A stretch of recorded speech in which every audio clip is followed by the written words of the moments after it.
So imagine trying to protect this this massive bank vault. Right. But it was accidentally built at the very bottom of a bowl-shaped canyon. I mean, it holds all your wealth. It's the most important structure you own. But your enemy completely controls the high ground, like 360 degrees around it. Yeah, that's a really bad spot to be in. Exactly. You're exposed from every single angle. And that exact tension is what we're exploring today in this deep dive. We're heading up into the freezing, jagged ridges of the Himalayas during the 1962 Sino-Indian War. Right, specifically looking at the Battle of Bumla and the fall of Tawang. Yeah, and the mission for today, the core question we really want you, the listener, to keep in the back of your mind as we go through this is this. Why do some famous, highly valued positions just become completely impossible to hold, while these smaller, seemingly insignificant prepared defenses actually succeed against massive, overwhelming odds? It's basically the ultimate question of military strategy, honestly. And to answer it, we're going to use a really specific operational framework today. So whenever you look at a battle, you evaluate it against 4 pillars. Okay, what are they? Right. So it's terrain, preparation, fire support, and leadership. Terrain, preparation, fire support, leadership. Got it. Exactly. When a unit has all 4 of those, you get a successful defense. But when you subtract even 1 or 2 from that equation, the math gets very grim very quickly. And to really understand how grim that math gets, we have to kind of zoom out and start with a strategic overview, right? Ugh. Because following a pretty devastating Indian defeat in a place called Namkachu, the Chinese forces are just advancing rapidly. Yeah, they have total momentum. Right. So the Indian military desperately needs to establish a new defensive line, just to stop them from reaching the Assam Plains. And the location chosen by high command is Tawang. Which, on paper, you can understand why they picked it. I mean, Tawang was incredibly important. But we have to immediately distinguish between political importance and military importance here. Because it was a massive religious center, right? Yeah, a major religious center and an administrative headquarters. So politically, losing Tawang was viewed as just unthinkable. It would be a massive blow to national morale. But militarily. That's the bank vault in the canyon. Exactly. Yeah. The terrain assessment paints an absolute nightmare scenario. Just sustaining troops in Tawang during the winter. I mean, trying to get them food, ammunition, extreme cold weather gear. It was a logistical nightmare. Because the roads were just, virtually non-existent or just completely exposed. Right. And even worse, the geography meant Tawang could just be easily bypassed. An advancing enemy didn't actually have to fight their way through the town at all. Oh, wow. So they could just go around it. Yeah, they could just surround it, cut off the supply lines, and wait. It's a textbook siege setup. So that's our first big operational lesson then. Before a single shot is even fired, we're seeing that an important place does not automatically equal a good defensive position. I'd go even further. The political gravity of a location often forces military commanders into terrible tactical decisions. They end up committing thousands of troops to defend a symbol rather than defending good defensible ground. Wow. And the Chinese military obviously recognized this vulnerability right away, I'm guessing. Instantly, because Tawang could be bypassed, they didn't just march straight down a single main road. They launched this massive multi-pronged advance to fully exploit the terrain. So what did that actually look like on the map? They utilized 3 separate axes of advance simultaneously. So you have a divisional-sized force moving on the Shakti-Lumla axis, then a regiment plus moving through the Nyamjangchu Valley, and another divisional force driving straight from Bumla toward Tawang. Man, if you're a commander sitting in a headquarters trying to manage that defense, that multiple axis pressure has to be totally paralyzing. Oh, it shatters your operational tempo completely. It's a classic outflanking approach. Because you have to spread your defending troops so thin, right? Yeah. You're basically guessing where the main blow is actually going to land. Exactly. You are constantly reacting to the enemy rather than forcing the enemy to react to you. But, while that macro-level strategic nightmare is unfolding, you still have individual soldiers on the ground fighting with just unbelievable determination. So let's zoom in on the terrain of Bumla. The date is October 23, 1962. Right. And standing in the way of that massive Chinese divisional force is this tiny Indian Army Platoon 1 SRH under the command of Subedar Jukender Singh. And we have to talk about the location here. Bumla is a high-altitude pass. It is freezing cold, and there is very little natural cover for these guys. Yeah, so at 0530 hours, the Chinese launch a heavy assault to break through to Tawang. And they attack the ridge in 3 distinct waves, right? Yeah, 3 waves, and each wave consists of about 200 soldiers, supported by just relentless heavy artillery and mortar fire. Which is terrifying. It is. The mechanics of an attack like this, they're designed to break the psychology of the defender just as much as their physical line. Right, because the artillery barrage forces you to keep your head down while the infantry just keeps walking toward you. Exactly. But the resistance of this sick platoon is so fierce that they actually force that first Chinese wave to fall back. They inflict heavy losses. That's incredible. But the attackers regroup really quickly, though. I mean, they launch a fresh wave under an even heavier artillery barrage, Yeah, and Subedar Joginder Singh's platoon just stands firm again. even though they lose half their men in this second phase. I mean, their will to fight just doesn't break. Subedar Singh himself actually takes a bullet to the thigh during this. Yeah, and the medics try to evacuate him, but he completely refuses to leave his men. He just refuses to give up a single inch of ground. Which brings us to the third and final wave. I mean, at this point, the platoon has very few men left who are even capable of holding a rifle. Right. And Subedar Singh, severely wounded, personally mans a light machine gun and just pours fire into the advancing lines. But they simply can't stem the tide. The Chinese forces just continue to press forward, basically absorbing the casualties through sheer numerical superiority.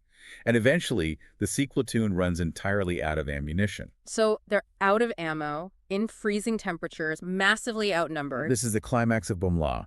And when the situation becomes utterly desperate, Subedar Joginder Singh and his surviving men, they don't surrender. No, they don't. They fix bayonets to their empty rifles. They burst out of their trenches shouting the Sikh battle cry, Waheguru Ji Ka Khalsa, Waheguru Ji Ki Fateh, and they literally charge the advancing forces in close-quarter combat. It is just an epic, brutal clash. But eventually, the numbers prevail. Subedar Singh is captured.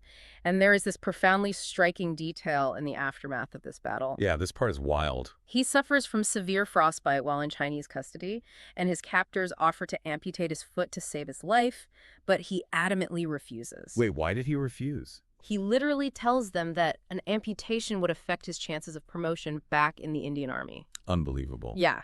He ultimately dies from his wounds and frostbite as a prisoner of war.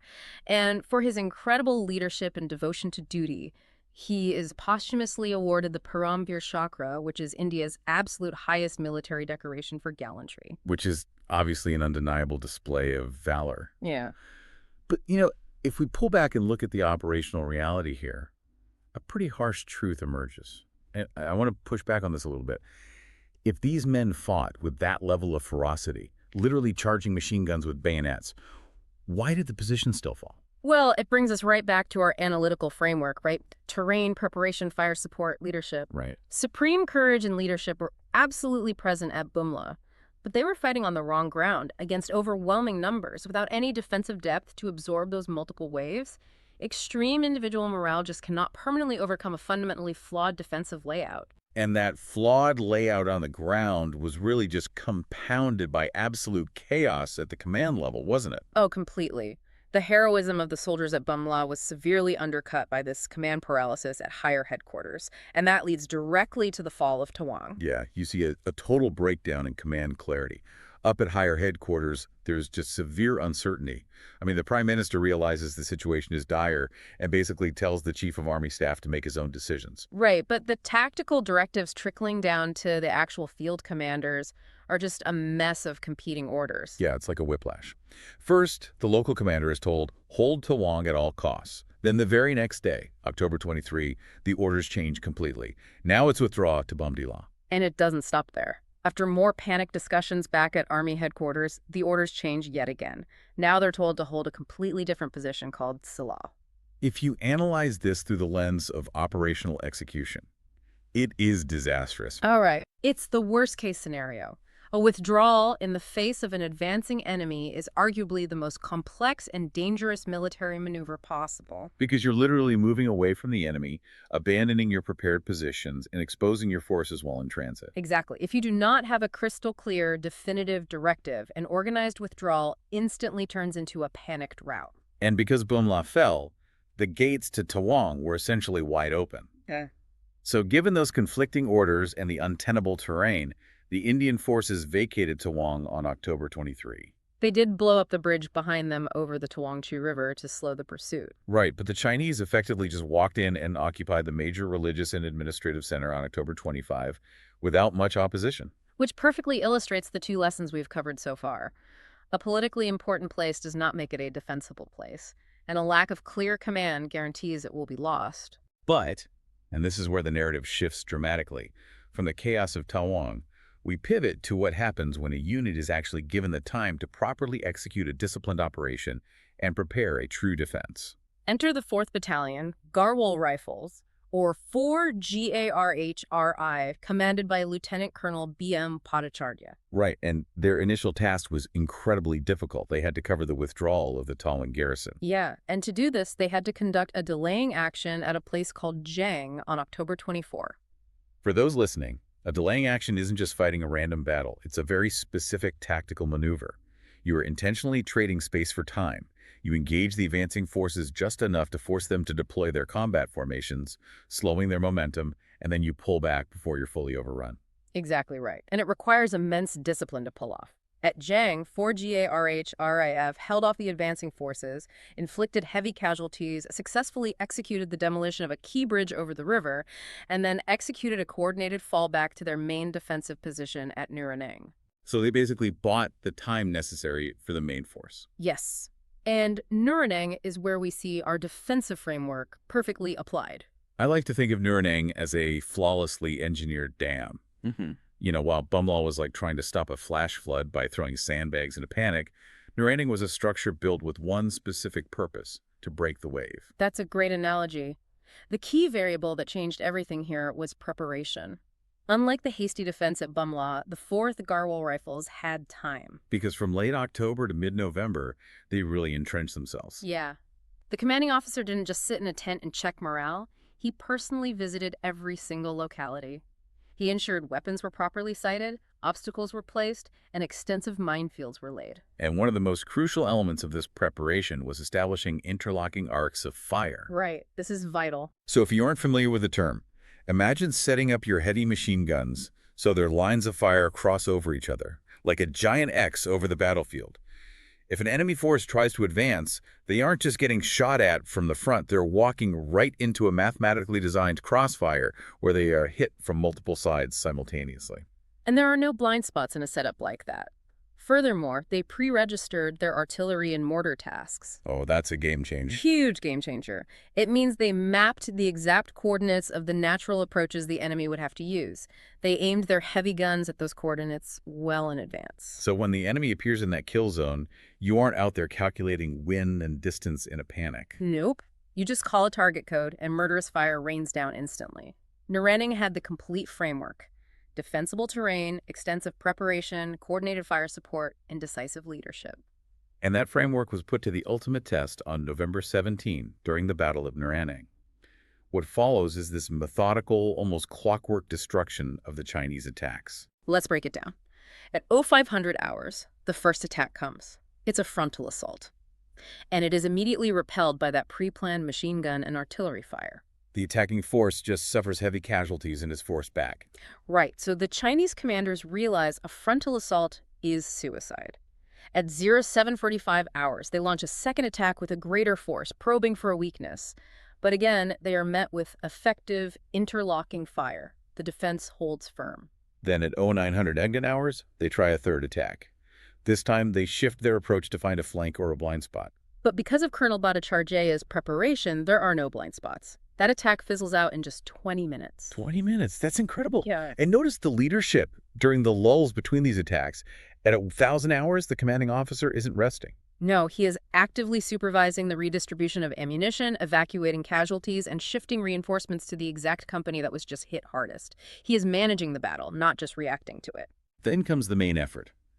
At 10:75 hours, they launch a simultaneous, multi-directional attack. And here, in the midst of this engineered defense, we get this incredible story of individual initiative. Yeah, this is intense. The Chinese managed to push a medium machine gun and MMG up to a ridge within 40 meters of an Indian position, pinning a crucial section down. Which is a critical tactical emergency. I mean, if an enemy MMG sets up that close and isn't silenced, your defensive line will rupture. The crossfire breaks down and the enemy pours right through the gap. Exactly. So Lance Neg Trilok Singh Negi and Rifleman Jaswant Singh Rawat recognize the threat, and they volunteer to crawl up to this position under heavy direct fire. Imagine crawling 40 meters up a freezing rocky slope while bullets are literally chewing the dirt around you. It's terrifying. But they reach the bunker, they kill the crew with grenades and close quarters fire, then they literally hurl the captured MMG back toward their own lines, eliminating the threat and saving the Indian position. Tragically, though, both men lose their lives in the process of returning to their trenches. Yeah, but their individual initiative, executed within the context of a thoroughly prepared defense, preserved the integrity of the entire line. The line held. And later that afternoon, around 1445 hours, a final attack is thwarted simply because the Indian company commander enforces strict fire control. Which is essential for preserving combat power. He doesn't let his men shoot wildly at movement in the distance. He preserves ammunition, ordering them to fire only when the enemy is actually in lethal range. And by 1600 hours, the attacking forces recognize the futility and withdraw completely.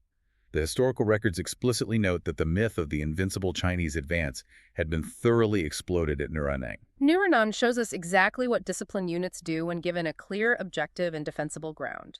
You compare Namkachu and Tawang, which suffered from wrong ground, weak preparation, and no defensive depth, with Nuranang, which maximized prepared defenses, fire coordination, and clear leadership. The matrix proves true. But, this is where the reality of war hits incredibly hard. Because despite pulling off a flawless textbook defense, a tactical victory on an isolated hilltop can still be entirely undone by macro-level decisions made miles away. Yeah, the tragic aftermath of Nuranang is honestly difficult to process. Astonishingly, shortly after decisively winning the battle, 4GRHRF receives orders from higher command to abandon their prepared positions and withdraw to Salah. Wait, they just won and they're told to fall back. Yes, due to the overall deteriorating situation in the wider eastern sector. So they survived this massive multi-wave battle, only to be ambushed while falling back in transit at a place called Tawang. Right. Their commanding officer, Colonel Bhattacharya, is taken prisoner. The battalion loses over 150 men during this withdrawal. Though it is important to note, they earned the only Battle Honor Nuranang awarded in the entire eastern sector for their textbook defense. Meanwhile, at the strategic level, you have Eastern Command undergoing this massive reorganization.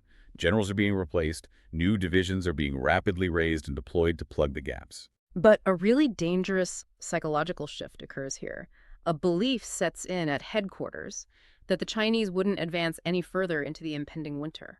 And this complacency at the military level is directly tied to what is happening on the diplomatic stage, right? Yeah. The military brass is basically completely blinded by the political maneuvers happening above them. It introduces the profound danger of strategic signaling.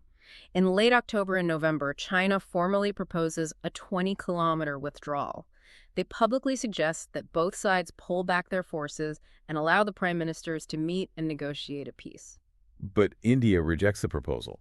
Because, pulling back 20 kilometers from the current line of contact would essentially mean legally accepting the vast swaths of territory China had just occupied during the advance. Precisely. It was a diplomatic non-starter, but the proposal wasn't necessarily meant to be accepted. Right. While Prime Minister Nehru and Chinese Premier Zhou Enlai are exchanging formal letters and debating these diplomatic proposals, the Chinese intelligence and military apparatus are secretly executing an operational buildup.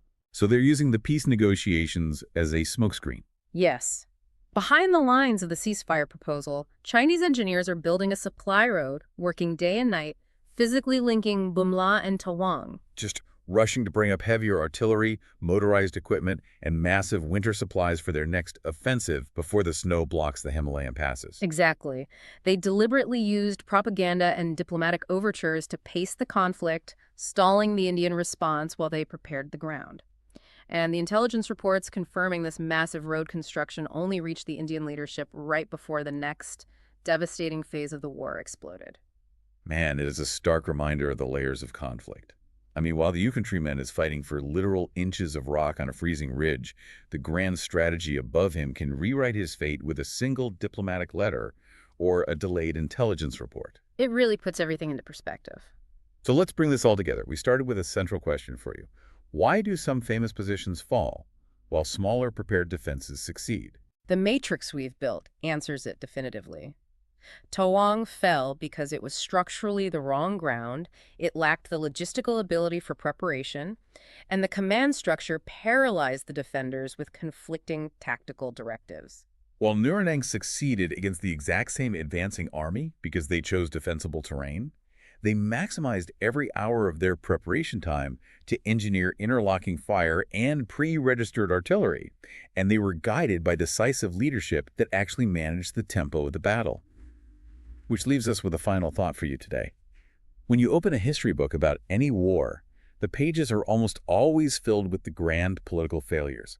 You read about the prime ministers, the diplomatic letters, the sweeping red and blue arrows on a map showing the shifting of borders. Right, at the high-level stuff. But when you look closely at the men shivering in the freezing trenches at Bomla, fixing bayonets when the ammunition boxes run dry, or the soldiers at Nuranang crawling 40 meters through heavy fire to silence a machine gun, a really profound question emerges for you to ponder. Do soldiers ultimately fight and die for the grand geopolitical strategies debated in warm capital cities thousands of miles away? Or when the artillery starts falling and the radio goes silent, do they fight simply because of the tactical preparation they were given and the unbreakable bond with the soldiers shivering right next to them? Something to really think about. Absolutely. Thanks for exploring history with us today. Keep asking questions, keep digging into the nuances, and we'll catch you on the next deep dive.